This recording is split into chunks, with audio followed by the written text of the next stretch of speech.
Hello and welcome back to the Boropolis podcast. As usual, I am joined by Nathan, and this week we are here to discuss Boro's 1-1 draw with Southampton at St Mary's. Boro remain top of the league with a nice little cushion, and in the end, Nathan, a very, very well-earned point, you'd have to say.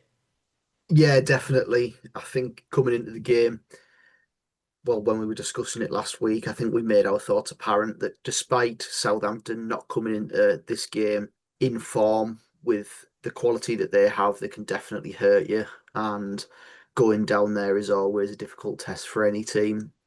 So I made it apparent last week that I'd definitely take a point. So very pleased with the result yesterday. Obviously, we remain unbeaten, 4 point cushion at the top, and it's all red and rosy at the top of the championship still. It certainly is, and yeah, for anyone that hasn't looked at the league table, which I'm sure everyone has done quite a few times, over the last few weeks, given our position, Coventry are back in the picture. The championship lovebirds are back together finally. I mean, it's just quite ridiculous. And how ironic would it be if it was to be that both of us did go up at the same time? I mean, we've got plenty of time before that starts to become a realistic thing, but yeah, it's crazy to think that wherever Middlesbrough seem to be, Coventry just end up right next to them. So yeah, let's not talk about them too much and let's focus on Middlesbrough. Just before we go into the game and the team lineup, a couple of updates on injuries. Looks quite positive on Dale Fry.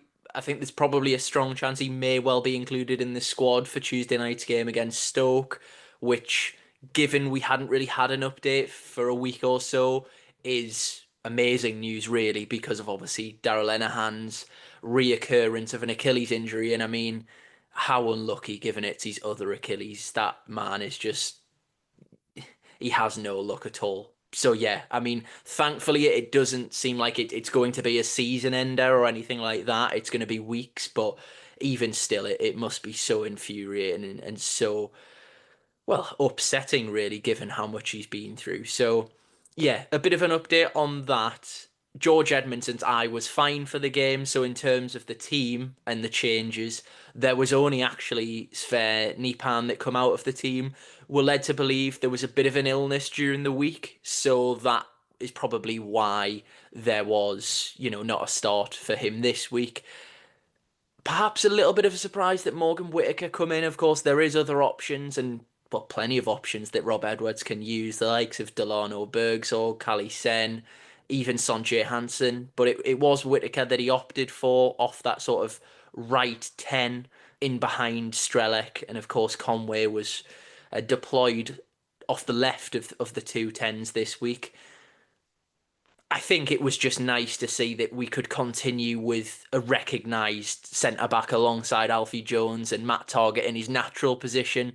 Obviously, it was a hell of a shiner for Big Fridge, but thankfully, as you mentioned last week, who knew that Nathan was an expert on draining and doctor procedures on how to get that black eye and get the swelling out of it. But like you said, they must have drained it. Yeah, it meant that the Big Fridge could play. So, yeah, I mean, in terms of the team, Whitaker was the one surprise, but ultimately quite happy with the team.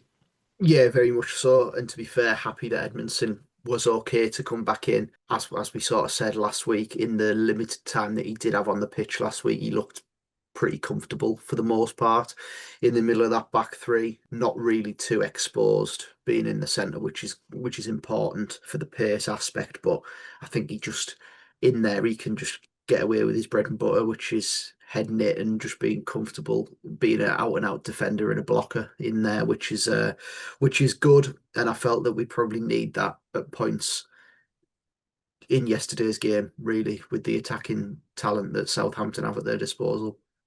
Yeah, it was an interesting first half, wasn't it? Because I think both in the first and second half, as a full, obviously we'll of course talk about the first half to begin with, but it's probably Boro's weakest performance of the season for me.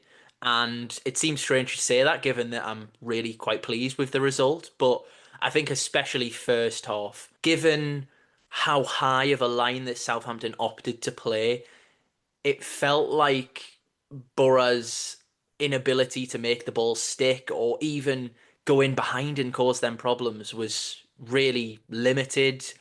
There was a few times where Aidan Morris and Hayden Hackney were getting the ball in midfield and just a little bit lackadaisical with the ball, which is not like them at all. Of course, we hold both of those to such high standards. You almost don't expect them to lose the ball ever. But, they're not robots. They do make mistakes as well.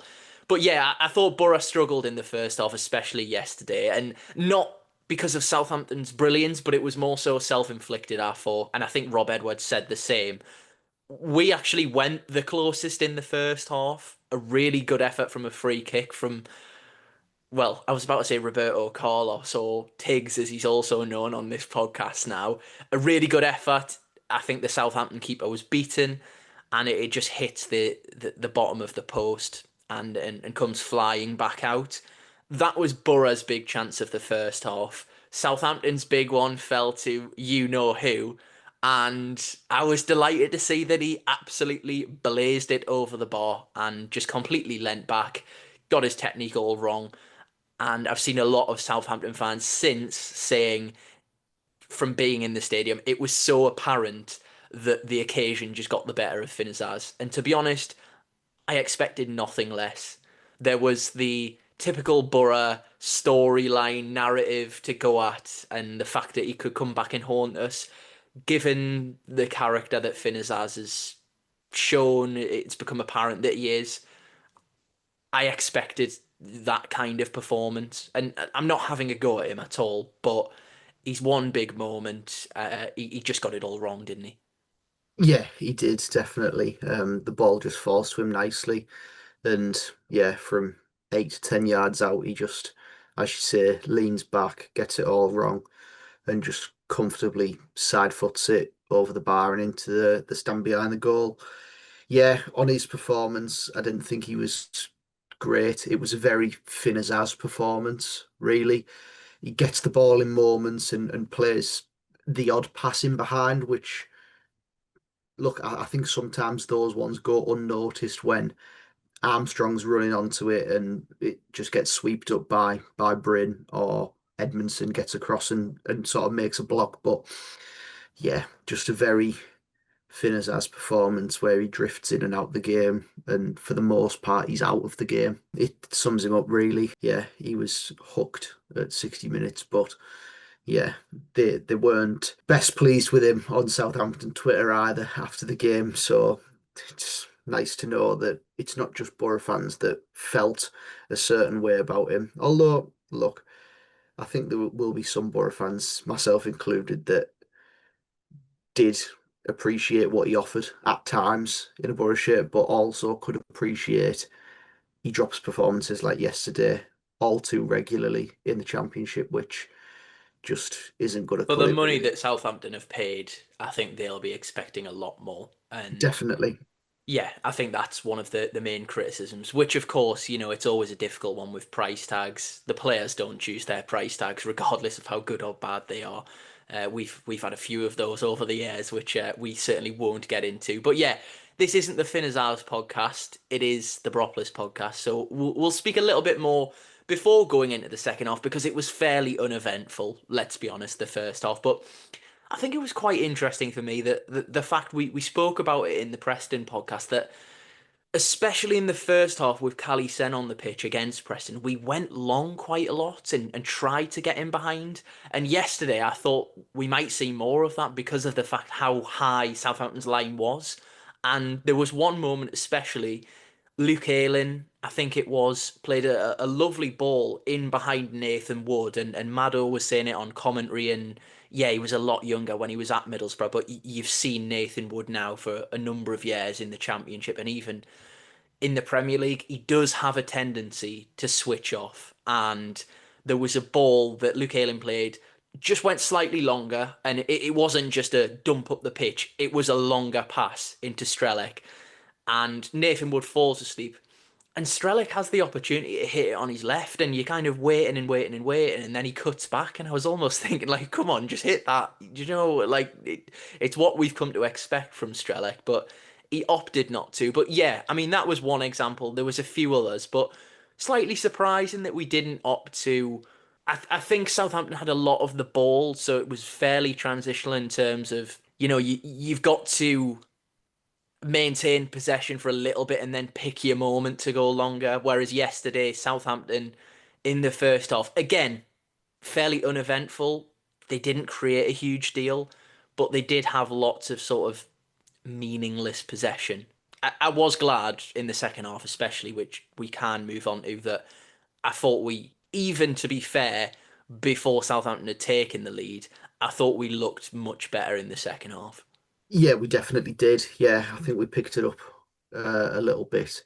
I think that just going slightly back to the first half point about them having meaningless possession, I think we spoke about it last week as well, that at the minute we are pretty good at controlling a game out of possession, and we're happy to move around in our shape and just be comfortable in that shape and being able to defend quite resolutely all over the pitch and get bodies around the pitch to defend certain areas as the ball's moved around. But yeah, we certainly picked it up after half time. I was sort of expecting that Rob Edwards might have made a change at the break. Obviously, we've come to see that in the last couple of weeks that he's not afraid to do that. I thought Strelec was okay in the first half. He ran the channels relatively well at times, interchanging with Conway a little bit, but not too much.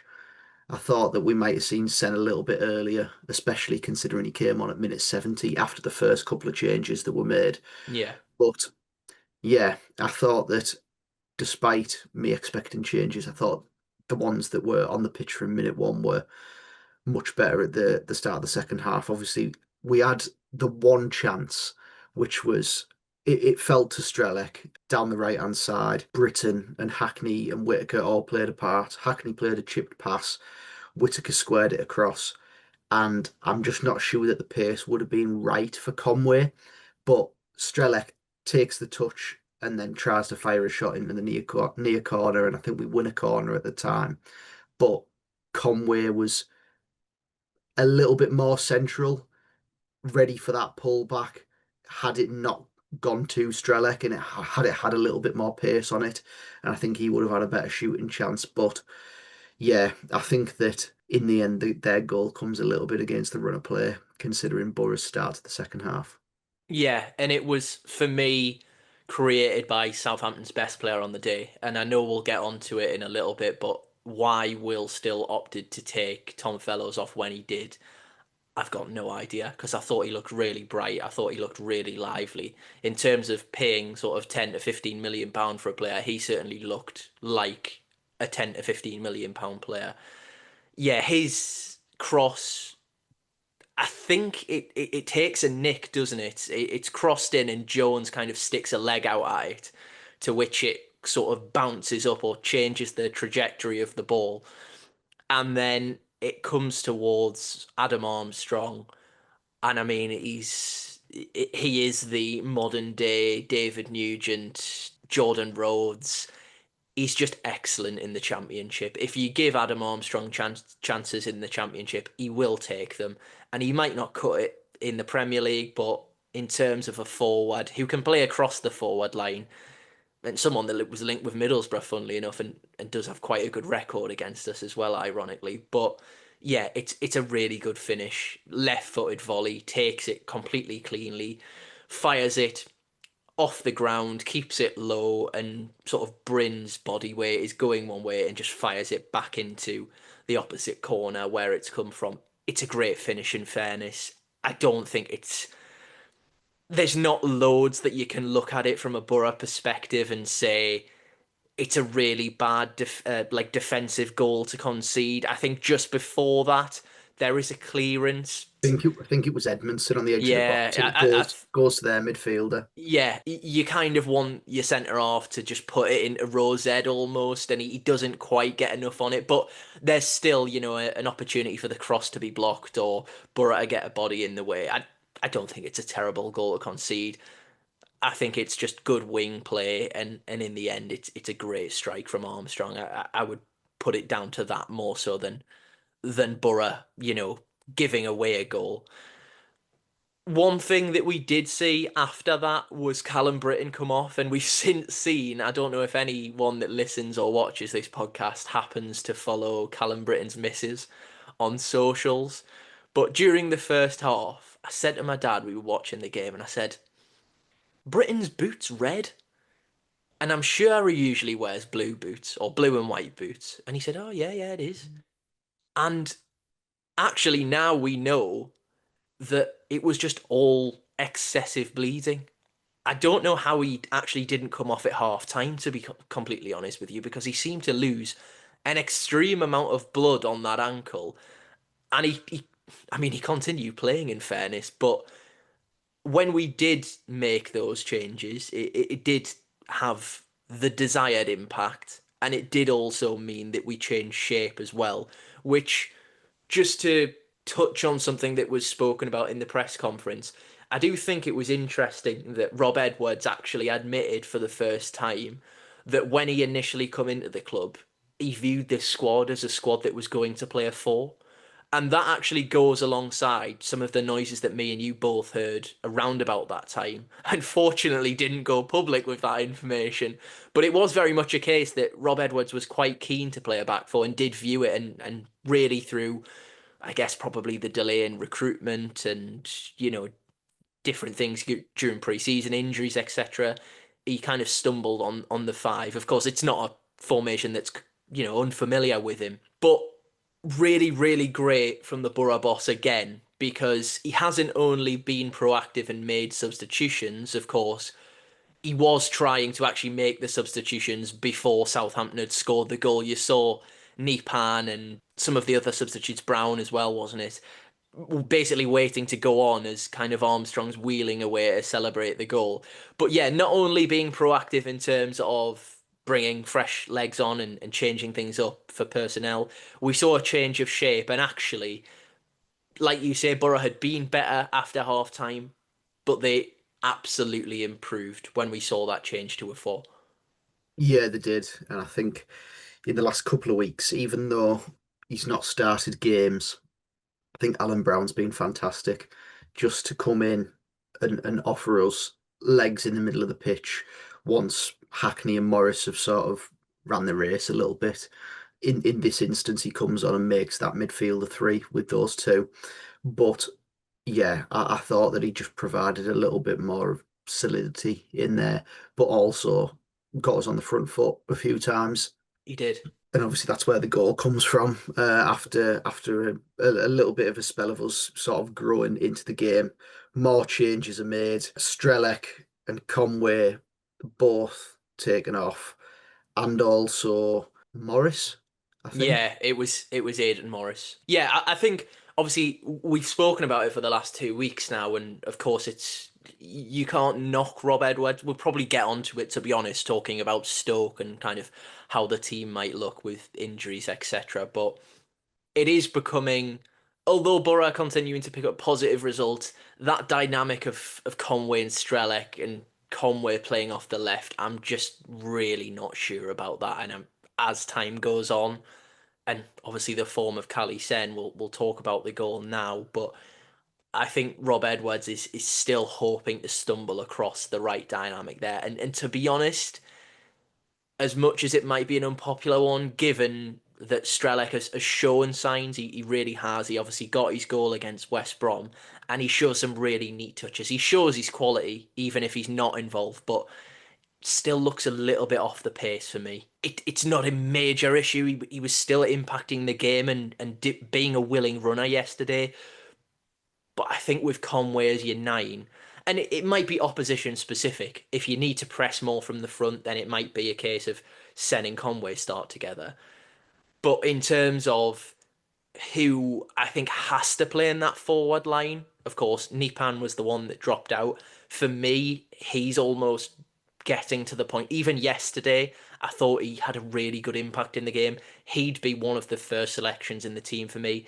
And I think at the moment, Tommy Conway as the nine, or, depending on if Sen's playing, I'd probably lean towards that rather than Strelec. But yeah, as I say, we'll kind of move on to that towards the Stoke discussion. and obviously the discussion about if the man that's got two goals in as many games is going to get back in the team from a starting point because he's made huge impacts in the last two games. And yeah, again, a brilliant bit of movement, and a special shout out to Luke Ayling on this one, Nathan. Yeah, it's a great pass. Sort of going back to my Alan Brown point, he gets the ball and drives forward, plays a pass into Ayling. Ayling, to be fair, first of all, it's a great run by Sen. Curves his run and stays on side in front of Nathan Wood and just sort of off the shoulder of Kwasi. And yeah, it's a great pass from Ayling to just whip it round Kwasi. And yeah, Cali Sen takes the touch in from a tight angle, just does well really to get his shot off more than anything from that sort of angle.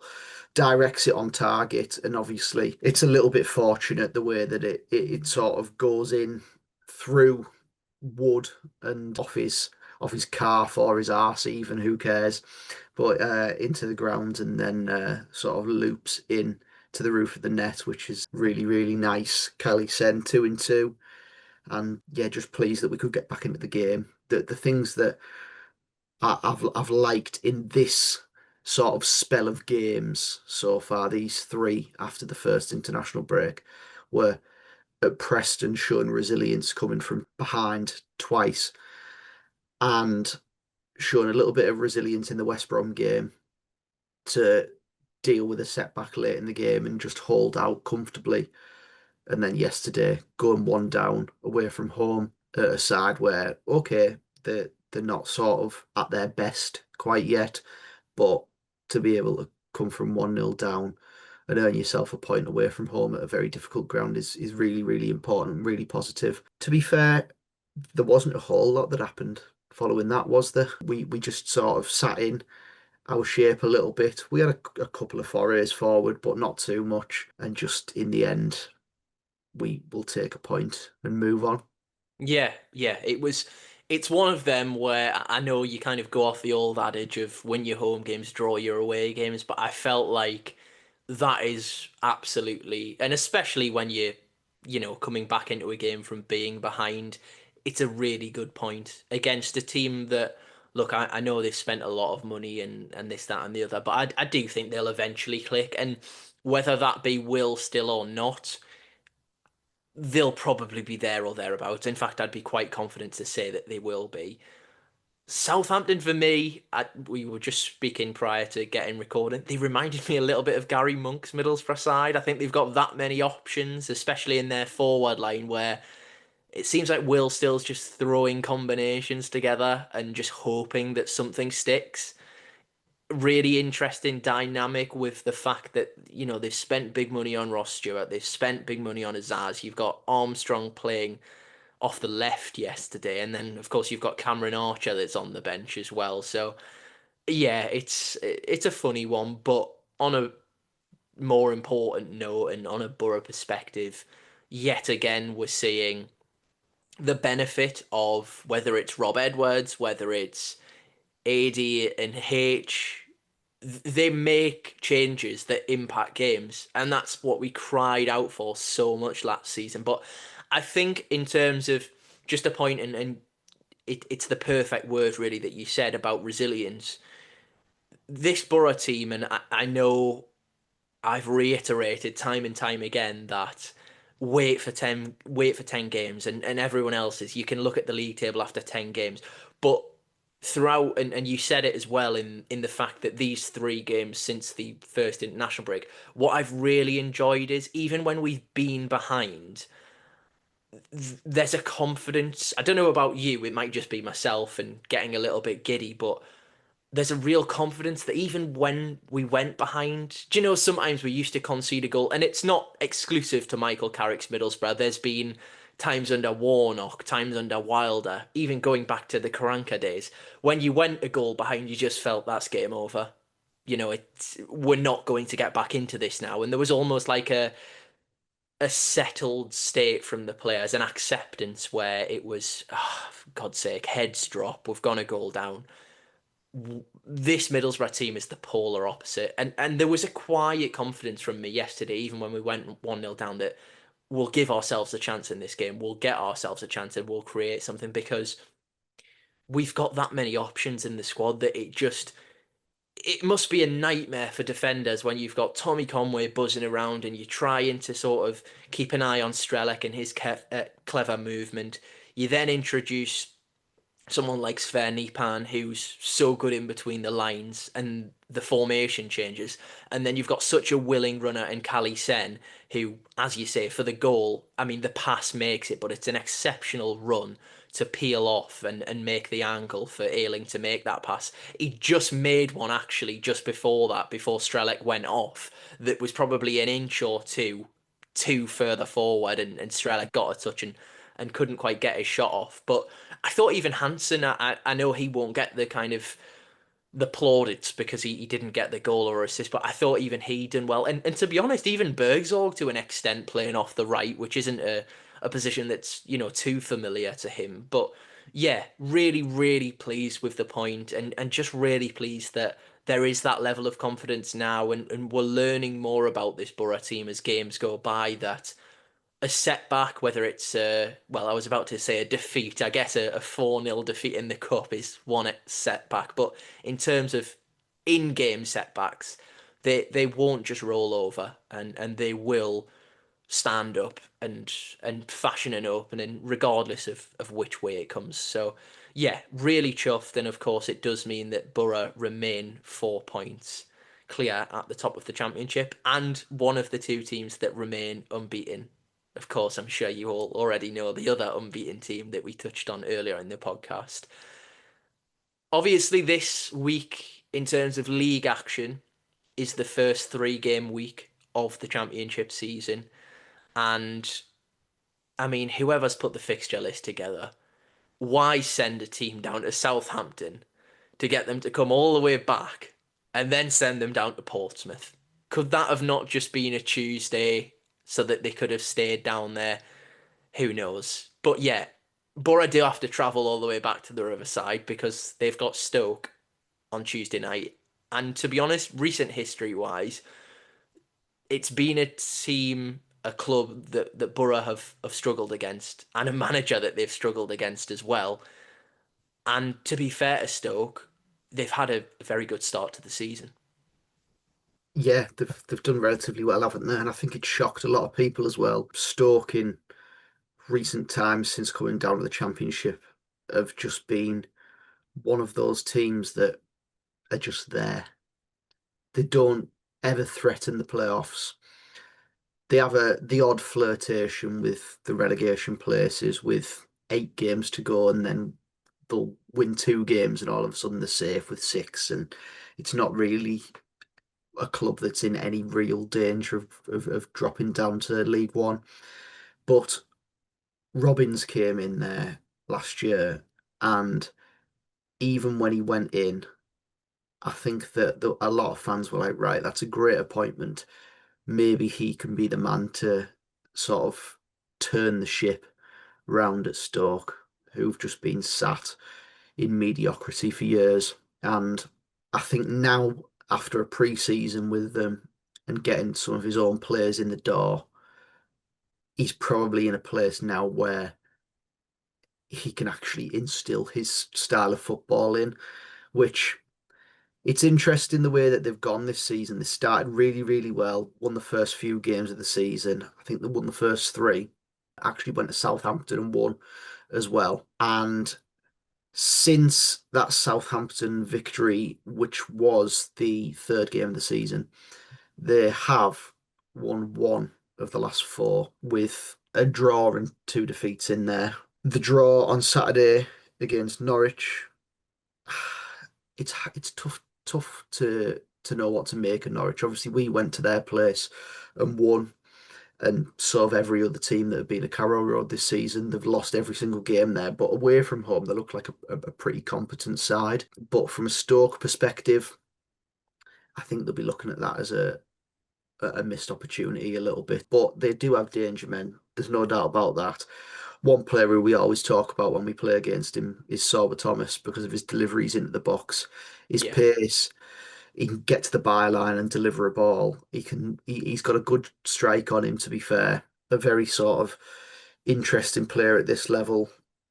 I mean, to be fair, I was having this conversation the other day, but there must be a reason why he hasn't really ever got a move to He's a never side where really. it's a top six championship side. Yeah, I was just gonna say that season that he had for Huddersfield, where he was basically one of the best players in the division that season, and then he never really kicked on from there. He's had a couple of loans, and of course he went abroad, but I mean, it looks like I know he scored against Norwich that Mark Robbins is getting a lot out of him, and he's someone that I hate playing against just for his corners and his set piece deliveries, like you say. And then they've got a couple in that forward line, especially that Middlesbrough have got previous with. Yeah, definitely. The main one or the main culprit is John Ho. He scored a couple of times against us now for Stoke. I think it's usually more at the Bet365 than at the Riverside, but yeah, fingers crossed we can keep him quiet. Obviously, Manhoff in there as well. Absolutely Lucas Engel's not playing, is he? ridiculed Lucas Engel, didn't he, in the League Cup last year? I think he came off the bench at half time. Manhoff, I think he'd scored twice within the space of about 5 minutes, both just doing the same thing to Engel. But yeah, fingers crossed we can keep him quiet. And Mabama up front, a little bit of an interesting one with him being a player that hasn't played all too much senior football before signing for Stoke this summer. But yeah, a top scorer in PL2 in the last couple of years. So evidently has quite a lot of pedigree and being signed for Manchester City as well from West Ham a couple of years ago shows that. But yeah, they're a good side, a pretty competent championship side with danger men, solid in the midfield. They have the usual players in there. I know he doesn't usually get a start for them, but players like Ben Pearson are just reliable in this division, Yeah, even getting on a bit now. yeah. I was just gonna say in terms of midfield, I very much doubt he'll start. But Stephen and Zonzi come on for them at the weekend. Like I knew he'd signed for them, but I thought it was like a almost a bit of a gimmicky, like he's on trial, but he probably won't even make the squad. But he actually come on for them at the weekend. So look, God knows how old he is now, but back in the day, he was incredible. So if he, I mean, I hope he doesn't, but if he kind of finds any form from his younger years, then a few championship teams may be in trouble. I think in terms of Stoke, as well as a couple of the players that we mentioned in that forward line that are a really sort of testing thought to come up against. Very rarely do you pick out a goalkeeper from an opposition side, but I think when it comes to this particular goalkeeper, Middlesbrough fans, probably most EFL or most Championship fans, pick him out when they're doing their opposition analysis. Because as you've put it on the note, more often than not, he looks like he could save the Titanic. He is just a machine in the championship, isn't he? Very, very rarely will he make a mistake, and more often than not, he'll pull off at least one ridiculous save. And he's kept Middlesbrough out in God knows how many games when he was at Rotherham.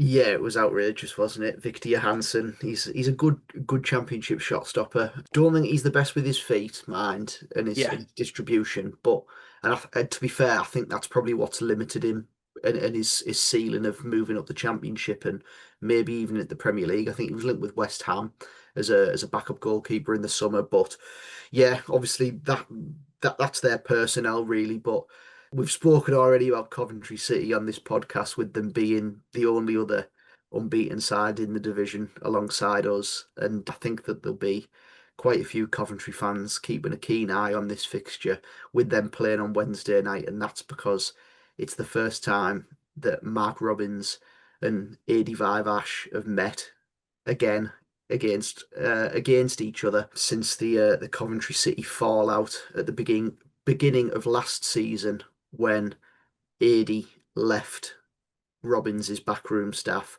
after a falling out and has since made appearances on podcasts and spoken about the disagreements that they had. But yeah, those two were, well, pretty much the duo that pulled Coventry from League Two and the doldrums, the tough times that they had well, to the verge of the Premier League at the expense of Middlesbrough in the playoffs. So, yeah, fingers crossed it comes up once again that Adi was the mastermind behind that duo.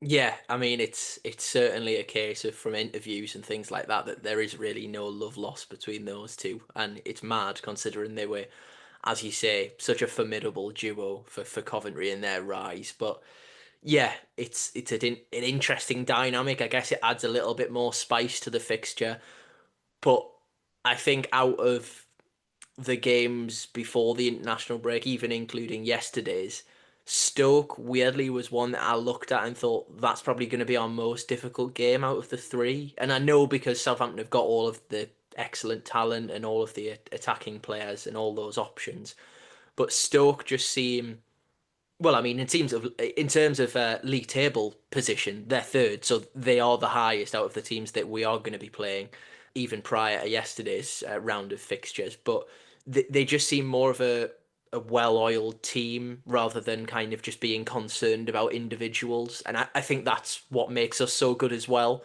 So an interesting battle there because we of course have standout individuals, and they I'm sure would have the same perspective, but it's two real teams coming up against each other if you know what I mean by that. In terms of because of the fact that it is a 3 game week, we do have another game to talk about before obviously our next podcast and before the international break. We go to Portsmouth. Again, I'm just going to say it's utterly ridiculous the fact that we have to travel down to Southampton and then Portsmouth in the space of a week. It just makes no sense. And just a word actually before we move on. Absolutely incredible support because Portsmouth sold out today.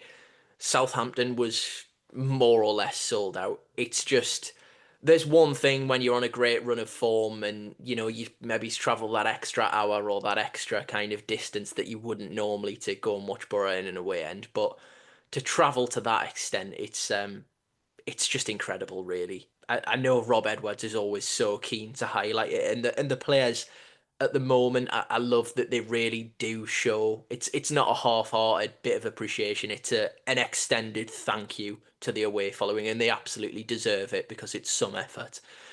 But yeah, Portsmouth is next after Stoke, and of course it rounds up the little run of games for another international break, but it happens every season, so let's not get too bogged down by that.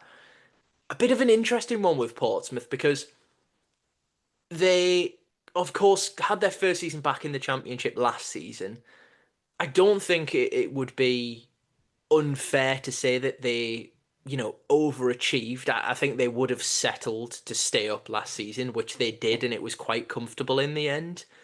John Mousinho is got a lot of plaudits, and rightfully so, because through clever recruitment and of course being great tactically, he's put together a really good side actually, and we'll get onto some of the individuals. I think they're hopefully going to be missing one of their key men, but again, it's strange with Portsmouth because they started the season very well, but last 2 games especially, they've sort of dropped off a little bit in terms of results anyway. Yeah, definitely. Sort of a mixed start, but more so a mixed start because of the recent results. I think 2 wins, 2 draws, 3 defeats. 2 of those defeats coming in the last two. I think the first time that I'd properly sat and watched them was the South Coast Derby a couple of weeks ago, Southampton and Portsmouth. And from my perspective, Portsmouth were the better side, and I think that they treated that result almost as a win for themselves. That they'd gone to Southampton, created the better chances, hit the bar in the game, and just looked like the better side for long periods in that game. And since then, they followed that up with Sheffield Wednesday at home, in which you looked at the fixtures for that week, and if you could have picked a banker, it would have been Portsmouth at Fratton Park against Sheffield Wednesday. And lo and behold, Sheffield Wednesday go and churn out their first win of the championship season and win that game 2-0. And then obviously Ipswich is a difficult place to go to. You sort of expect a little bit of a little bit of leeway there for a side like Portsmouth to go there and try and pick up a result against the team that, to be fair, only played half a game last week. So yeah, that was obviously going to be a difficult test, but struggling with injuries to key players as you touched on, and namely the best player that they've got, which is Josh Murphy, left winger, obviously brother of Jacob Murphy, and signed from Oxford last year. And I thought, yeah, he's done okay, been in the Championship a couple of times, obviously gone down to League One for a reason. And then in the back end of the 23-24 season, just turned it on for Oxford and looked really, really good. Got them promoted at Wembley with a brace against Bolton, left on a free, signed for Portsmouth, and last year was their best goal contributor and best player by a mile. So yeah, it'd be great if he's missing. He's been missing since the Southampton game, and there's been sort of no news that I can see on whether he'll return before the international break or not. Obviously, they've got a game in midweek as well against Watford at home, so less travel for them, I suppose, compared to us. But yeah, they've got dangerous players. Obviously, one that you'll love to write home about is Connor Chaplin. Good, Loves a goal against Boro. good little player in the Championship I in the League just I 10. just think of the nightmares that that Barnsley side for a pretty extended period of time just give Middlesbrough, and he was always pretty much at the forefront of that. And ever since, I think he's just one of them players where, yeah, he's a good player, but he seemed to just play really well against Middlesbrough, or at least Barnsley did at that period, so he always stood out. I was impressed actually with, I know he's had in terms of the first two games of the season, had some nice contributions, but is it Segasic? Yeah, Um, Plays off the right or sometimes as a 10. I think he's moved more to the right since Chaplin obviously come in from Ipswich. But tricky little number 10 winger type will get in between the lines, left footed, doesn't mind a shot from distance. Impressed me to be fair from like you say the game against Southampton and then even earlier on in the season from highlights and things like that. And then they've got Colby Bishop up top who I think he's one of them players that would probably score goals in pretty much any division or team that you put him in. Yeah, I think if it's anything like the Portsmouth team that played against Middlesbrough last season in January, which of course there's been significant changes to both teams, so you can't base it off that. But they will try and press Middlesbrough. And last season we just absolutely folded and ended up getting beaten by a Matt Ritchie brace of all people, who is now in League One on walking sticks at Reading, I think. But yeah, the Middlesbrough team, as they did on numerous occasions last season, just completely folded and rolled over and ultimately lost the game when they weren't under significant pressure at all, to be honest. So I'm expecting a difficult game again, and it's easy again. We touched on it last week. There is literally no easy games.